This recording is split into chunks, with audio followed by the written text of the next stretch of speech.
I'm Suki. I'm the founder of Let's Reset. And today I'm really delighted that I've got two amazing women with me, Clare Spencer and Helen Normoyle, who are from my Menopause Centre. And having gone through the menopause actually quite some time ago, for me, I'm really delighted that not only am I talking to you, but we're also working with you, and you're going to be at the Power Up Festival doing a fantastic workshop. Helen, can we start with you? Tell us a little bit about what you're going to be doing at the Power Up Festival for us. Hi, Suki. Well, Claire and I are super excited to be with you at the Power Up Festival on the 26th. At our session, we're going to have a workshop on demystifying the menopause. It's called From Blood, Sweat and Fears to Love, Life and Compassion. And we chose that title because I think it really sums up what women go through when they're going through the menopause. There are a few key things that we're going to do. In demystifying the menopause, it's really important that people understand what the menopause is, what causes it, what are the symptoms, and really importantly, what can you do about those symptoms? Because there's so much that women can do nowadays. Yeah, absolutely. Claire, what prompted you to create my Menopause Centre? Yeah. So, hi, Suki. So, I mean, I've always had an interest in women's health. And so, particularly within general practice, I could really see the impact that it was having on women's lives. And I think people are now used to talking maybe a little bit more about hot flushes and night sweats. But where there isn't the realization is that out of the blue, you can feel anxious, depression, experience brain fog, where your head feels full of cotton wool. I'm sure we're all familiar with that feeling. Poor concentration, can't find the words that you're grappling for.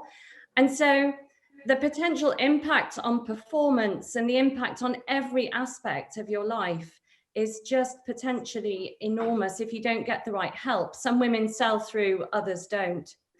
So Helen and I had actually met at the school gate, hadn't we, Helen? And with my clinical background and passion for empowering women with evidence-based medicine made accessible, and Helen's amazing marketing skills, it seemed like the perfect opportunity to come together to create a clinic that's accessible for everybody.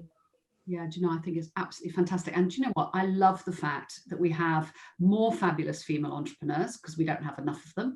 And that also you can meet each other at the school gate, and two amazing businesswomen can get together. So, that is just fabulous.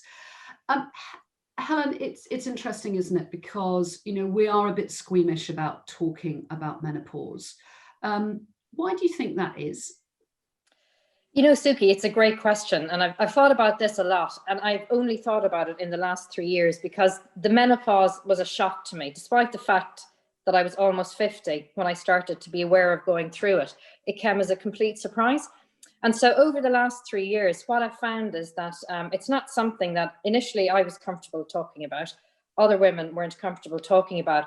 There are more and more conversations around it, which is great, but not enough. And I think the reason it's still a taboo is wrapped up in a few different things. It's very much wrapped up with age and ageism. Because if we go back to the turn of the last century, believe it or not, life expectancy for a woman was about 59. I mean, that's a bit of a shocker. And the average age for the woman to go through the menopause was 57. So the reality was, in 1900, you were postmenopausal for just 2 years, or about 4% of your life. That's all changed because thankfully life expectancy is increasing.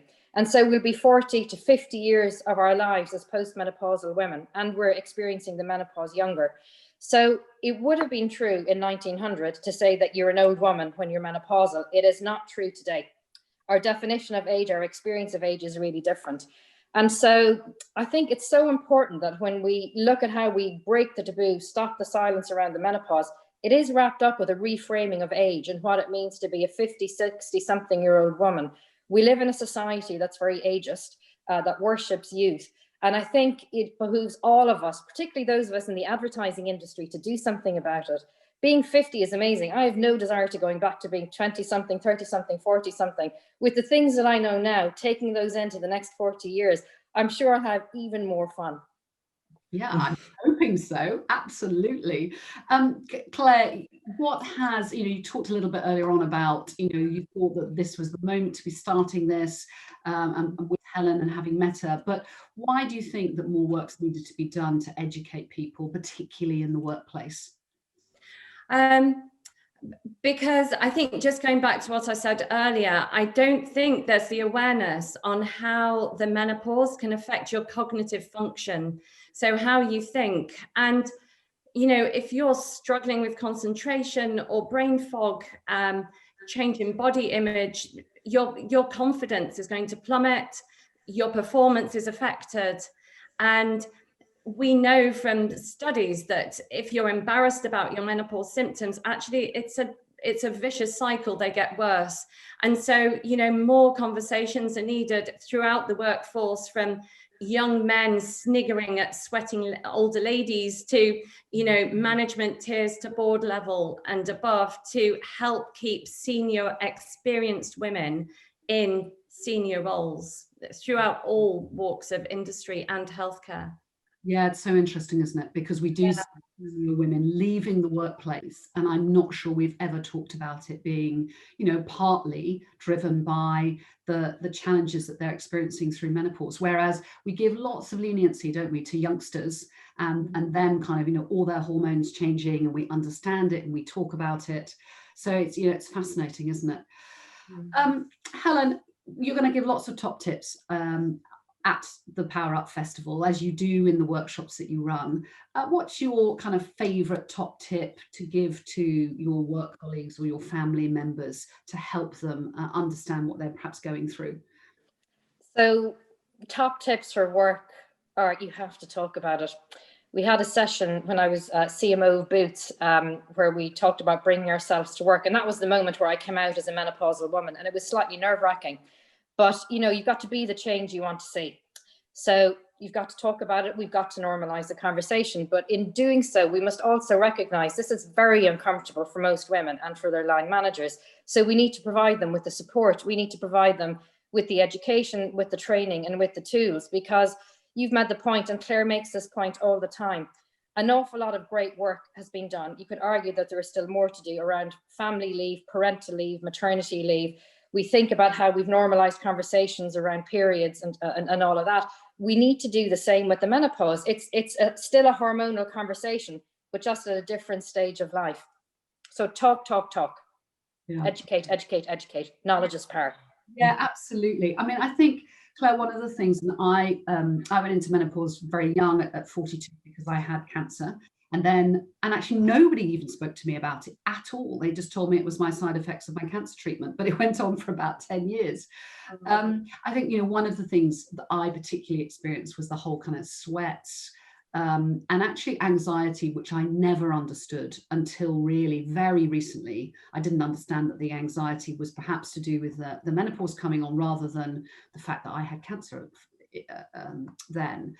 What advice do you give women for things like that in particular?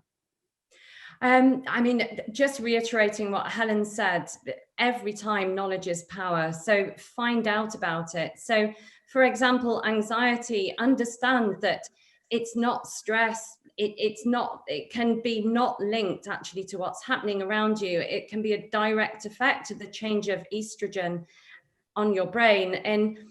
And so I think if you understand that and you seek help, and seeking help would be the second bit of my answer, you know, just talk to a menopause specialist, talk to a doctor, talk about all the really embarrassing things that have happened, talk about your vaginal dryness and your painful sex and your leaky bladder, because if you don't ask, it can be really, really straightforward to treat.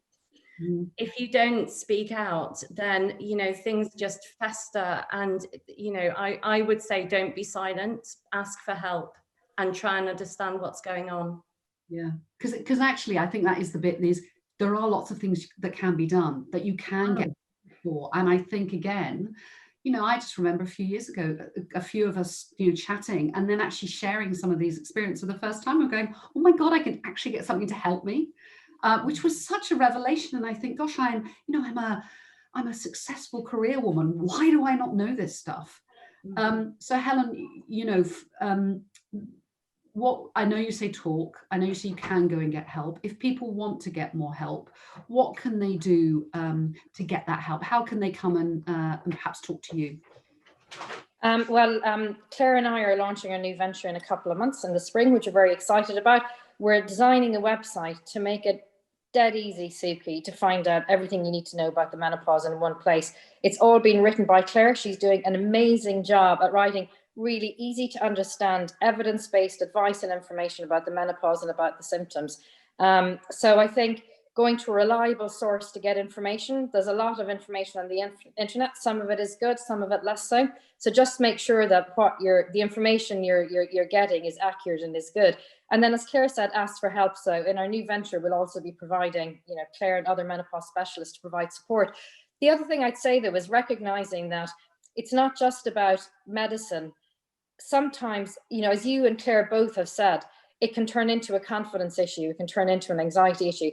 So sometimes coaching is necessary as well, or not necessary, but coaching is really helpful, or counseling, or looking at how you exercise, or looking at your diet. So, as we're going to live so much of our lives as postmenopausal women, the absence of estrogen in our body, or the reduced levels of it, brings with it different requirements for health and well-being, physical and mental. So educate on that and do something about it, because you'll have an amazing 40 years to live. Well, I do hope so. Thank you, ladies, so much. Look, we love just talking about our own well-being tips as well. So, Claire, what do you do to look after your own well-being? So I think it's really important to find something that you love and do it. It's very easy when you're busy not to, isn't it? For me, that's long distance running. I ran a marathon, never having run in a race a couple of years ago, and made me feel amazing. So I get out, plug into Audible and run in Yorkshire. Oh, how lovely, how lovely. And what about you, Helen? What do you do? The first thing I have to say, to be really honest, I take HRT. That is hugely important to me. It makes a massive difference. But like Claire, exercise, nothing like the distance she does, though, and meditate. I find my day goes so much better when I started with even just 15 minutes of meditation. I'm with you there. Absolutely, Helen. I'm a complete convert to a bit of meditation at the beginning of the day. Ladies, absolutely lovely to talk to you. Just remind us again, Helen, the name of your workshop at Power Up Festival on the 26th of January. The name of our workshop is Demystifying the Menopause, from blood, sweat and fears to love, life and compassion. Love, life and compassion. Absolutely what I want, and I'm sure so many other women want as well. But it isn't just for women. If there's men that want to come along and hear about their other female colleagues, or their mothers, or their wives, and what they're going through, join the workshop as well. Thank you very much, ladies. We are so looking forward to working with you at Let's Reset and having you at the Power Up Festival. And I'll see you then. Bye. Thanks, Suki. Thanks, Suki. Bye.